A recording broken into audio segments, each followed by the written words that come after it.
النشامة وصلها تزهابه الشيوخ على الفخر والهيبة أم فايز وقدرها متعلي فوق السما ونجومها ترقابه في مدحها نكتب بيوت الشيلة والشعر لأجل الغالي نغني به أم فايز اللي قدرها متجلي مثل القمر من دون شكورية مهرة أصيلة وطيبها معروفي أم الكرم والجود أم الطيبة واحسانها للأخت والإخواني دايم وكل معروفها ندريبه هي بنت شيخ بالكرم للسيرة ومجدهم فوق السما ترتيبه هم المفاخر والسطر والهيبة وأم فايز حقها تتباهى ربة رجال كل صعب تجيبه عيالها والنعم فيهم والله أهل المودة ما تجيهم عيبة وبناتها سنعات ونعم المربى واخلاقهن كالورد فايح طيبة فيهن جمال وزينهن فتاني واللي ينافسهن ينال الخيبة فيهن جمال وزينهن فتاني واللي ينافسهن ينال الخيبة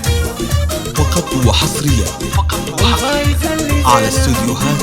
نجوم الفن على استوديوهات نجوم الفن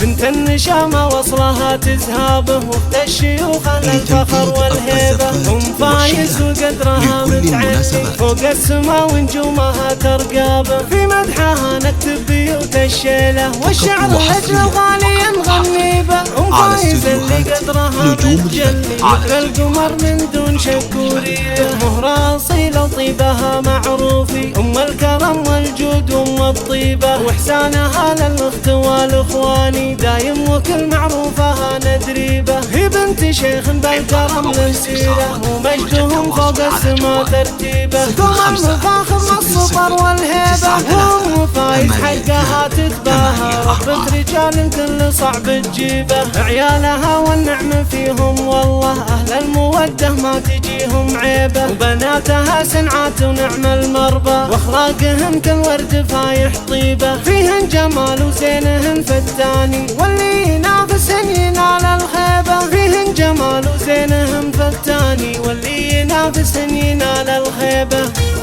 نجوم الفن على استوديوهات